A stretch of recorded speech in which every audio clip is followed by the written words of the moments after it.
And welcome to Magic Mics. This is a new weekly podcast show that we are airing every Wednesday at 11 o'clock Eastern, 8 o'clock Pacific on twitch.tv/magicmics. Let me introduce my guest hosts for this segment, Ruben Bressler and Aaron Campbell.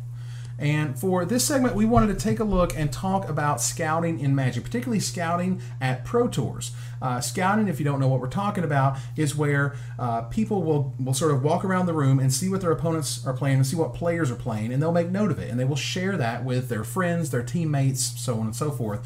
And there becomes a large moral debate in terms of, those who have big teams. We're talking like people with like 12, 15 members on this super team, and they have such a network to be able to have 15 people who can walk around and sort of look at what everyone's playing, make a note of it, share that information, have someone who's like maybe at home base sort of collating all that stuff so they can know exactly who's playing what's in their sideboard, what they have, what they don't have, and the moral quandary of, for the lone wolves of the Pro Tour, the guy who just won a PTQ and he's just happy to be there, and all of a sudden this super team knows exactly what he's playing before they sit down.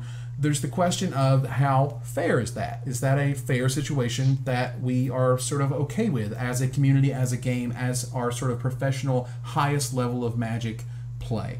Aaron, can you sort of tell us how you feel about scouting at this point, and we'll see what Ruben thinks. I admit that I don't really see the big deal about scouting. I don't understand where a lot of the fuss comes from. And my reasoning for that is because from what I've seen from the discussions on scouting, we can't really agree on just how much information these teams have. We don't know how specific the information is. So for example, let's say you two are scouting and you say to me, Cedric Phillips is playing Red-Green Dragons. Well, there's a dozen different ways that you can play Red-Green Dragons, unless you're specifically telling me what's in his deck or there's specific, one-ofs that he might have or something like that. I don't feel that that information is enough to really help me. Look at all the ways that we've seen Abzan be played. There was Abzan control with no carry at it. There was Abzan control with a Fleece Mane Lion transformational sideboard. I think how much information we have really affects how valuable that information is. I also feel that variance is a very harsh mistress. I've never been on the Pro Tour. I freely admit that. I'm not what you would call a good player. But in my experience playing in the local scene, there are people who I know what they're playing. I know that that guy loves Jund. I know that that guy loves Scred Red. I've gone into matches knowing that and still gotten my butt kicked because I've had to mulligan to 5. He had an answer for everything I played. There's a lot of things that you can't control, even knowing, oh, he loves Jund, he has main deck Olivia. Variance can still hurt you. They may sideboard differently than you're expecting. Going back to BG, I've had BG mirrors with people where I've known that we're both playing BG, and maybe they're not as adequate in the matchup, and they keep all their Inquisition of Kozilek, and I'm like, I didn't expect you to do that because you're playing BG, and I thought you were going to take your IOKs out because that's what BG people do. And there's just a lot of things that you can't control, even knowing what they're playing. I don't think that's the surefire thing that people make it out to be. So what you're saying is when you're playing BG and they're playing BG, you are the... you're the BG. The OG? All right, but I think, I'll throw it to Ruben Bressler for this one, because what happens when I'm leaving, by the way, is what's happening. Feels good, man. And so we made it through 1.5 segments. Yes, we did. Yes. All right. Before I quit. All right. So the example that always comes up in scouting is obviously the most extreme, because that's generally what happens in any sort of debate. You take the most extreme example and you kind of figure out if you're okay with that situation. I'm playing mono red. When someone plays mono red, you have an idea of what's going on. You may not know the exact makeup of burn spells and blah, blah, blah, but you know they want to be playing things on turn 1, 3, 2, and 3 and get you with burn spells and finish out the game that way. That is more or less, at least as far as I can tell, sort of as far as the needle is pushed one way or another in terms of advantage for the player who is going to play me. They know what I'm sort of after, and they know what hand is keepable or not keepable to some percentage degree as a result of knowing that information. I have no idea what they're playing. So, Ruben, how do you feel sort of that works in the argument, and your thoughts on it? I'm in favor of scouting. Is that the end of the segment, or? All right, well, we're done here. All right, thanks, I have to explain a little more. All right, so yeah, I mean, like Aaron, I don't think there's. I'm even further to the I don't see what the big deal is here. I think that you use every resource you have in order to try to win a Magic tournament. You build your deck correctly and you play well, but you also wash your hands in between rounds and you make sure you get enough sleep the night before and you study what your opponents are playing. You know, it's like it's just another thing that you should be doing. And it's unfortunate, I guess, that some people feel that they are less fortunate in terms of having teammates and a network to be able to connect and say, well, the guy that Brian Kibler was playing in round 2 was playing this deck, and the guy that Luis Scott Vargas was playing in round 5 is playing this deck. So if you're only one person or you're only 3 people who have less eyeballs on the situation, it could be a little bit more awkward for you. But you know what? Sorry, that's part of the game. You have a smaller testing team. You have a smaller team at the Pro Tour. It's just part of the deal. But I think that are you kind of explaining like a really strange disadvantage that you don't get in really hardly any other aspect? Maybe there's some scouting in Grand Prix when it gets to the top 16 final rounds type stuff. Kinda. I mean, I think that there are a lot of disadvantages when you're not on one of the big super teams, and then there are a couple of disadvantages when you're on some of the big super teams. The flip side of this is, if you're Brian Kibler, you wrote an article about what deck you're playing at the Pro Tour, right? If you're Jerry Thompson, you wrote an article about what deck you're playing at the Open this weekend. Like, you're going to change some cards around, or you may have broken it on Friday night. But 80% of the time, if you're sitting down against Joe Lawsett in a Legacy Open, he's playing Blue-White Miracles. Right. That's just how it's going to work. Well, so if you're Joe Rando and you're playing against somebody and they don't necessarily know what you're playing, but now all of a sudden there's all this scouting apparatus in place for 2 or 3 of these teams, maybe even more teams at this point, then now people have a little bit of an idea of what you're playing. This happens in normal tournaments anyway. If you start a tournament 4-0, people are like, hey, did you see that guy who's playing Kithkin with Umezawa's Jites in Extended or whatever? That's just the worst possible example I could think of. But I said Jite because I didn't think about how that card was banned in Modern, and then I had to go to a format where it was legal, but that's besides the point. So anyway, we're playing Kithkin with like Swords of Fire and Ice in Modern, and he's like 4-0. People are going to hear about that, and then the surprise factor is gone, right? Sure. That's going to happen. I think that this argument against scouting is a lot like the argument against money in elections in general politics, which is, yeah, obviously we should all be against it, but there's literally nothing anyone can do until legislation is passed by the judging body, right? Sure. And that's kind of if I'm against it, then I'm still going to use it until it's outlawed.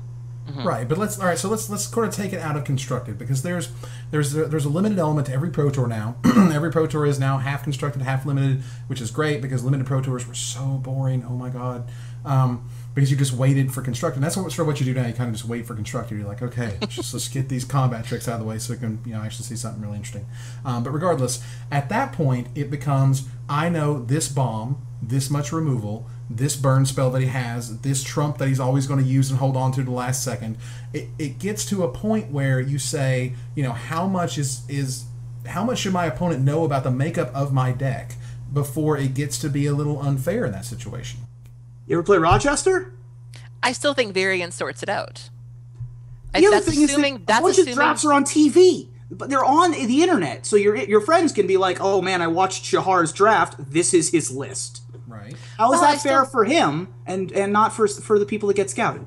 I mean, I still feel like, they may have all of those things, but who's to say that they're going to draw them? Who's to say that you yourself won't have the answer for it? Like, there's very few things that, if you're playing Vet Black, for example, you're probably running Thoughtseize. So you have this enchantment that's really killer. I can still try to Thoughtseize that. If you're playing a creature that's problematic, I probably have some sort of removal for that. So there are very few things that I think people could say are waiting for me that I don't have something against. You know what I'm saying? Like, I can't imagine you're telling me that there's something coming that I have no recourse for, where it's like, okay, I can still draw that. You might not have a counter spell. I still feel like Variance sort of sorts that out.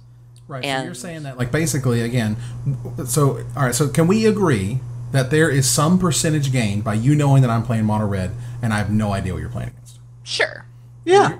Okay, and so what you're saying is that the way that, however far that needle moves, 2%, 3%, whatever it is an acceptable loss. Yep. Yeah. There's also like, based on whoever is like taking your notes or whatever, when I sit down against certain players, I'm like, they're probably playing this, but that comes back and bites you sometimes too. I was 6-0 in Richmond and sat down against Ben Friedman, and I'm playing the Ad Nauseum Angel's Grace deck, and I have Boseiju in my opening hand, and I'm like, oh, that's Ben Friedman. There's like an 80% chance he's got islands in his deck. Boseiju, go. Mm-hmm. And he's like, fetch land for Overgrown Tomb, Thoughtseize you. And I'm like, oh, he's pod. Great. Right? So sometimes it bites you. Sometimes you get bad scouting information. Sometimes you make wrong assumptions. You know what happens when you assume? Sometimes you're incorrect. Or even overconfidence. There have been people where I've known what they're playing, and I go into it so amped. I'm like, oh, I know what you're playing, and I've got you. I am such a good matchup against you, and you've got that bomb opening hand, and you're like, snap keep, and because you know what they're playing, you go into it thinking they don't have a chance. It's a deck that you feel pretty good about.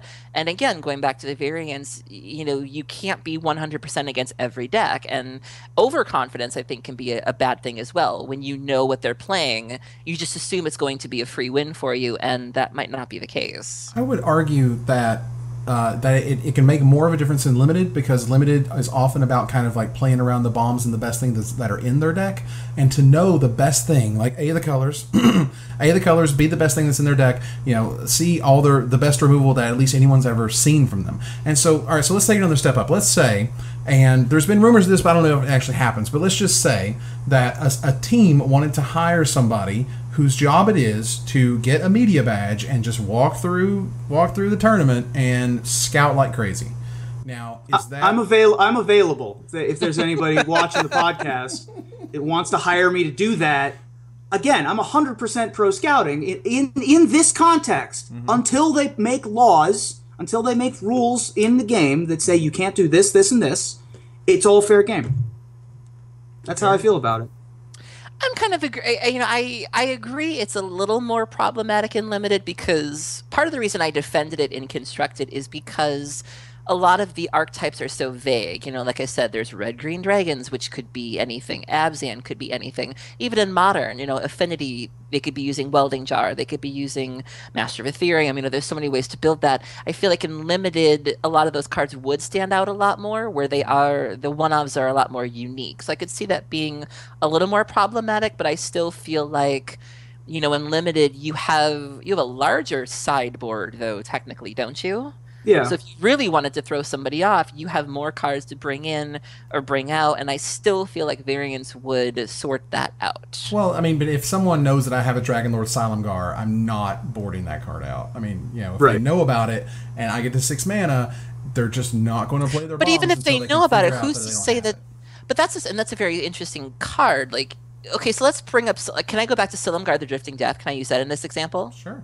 Okay, so let's say you have Silumgar the Drifting Death. That card is hexproof. Hexproof, yeah? Yeah.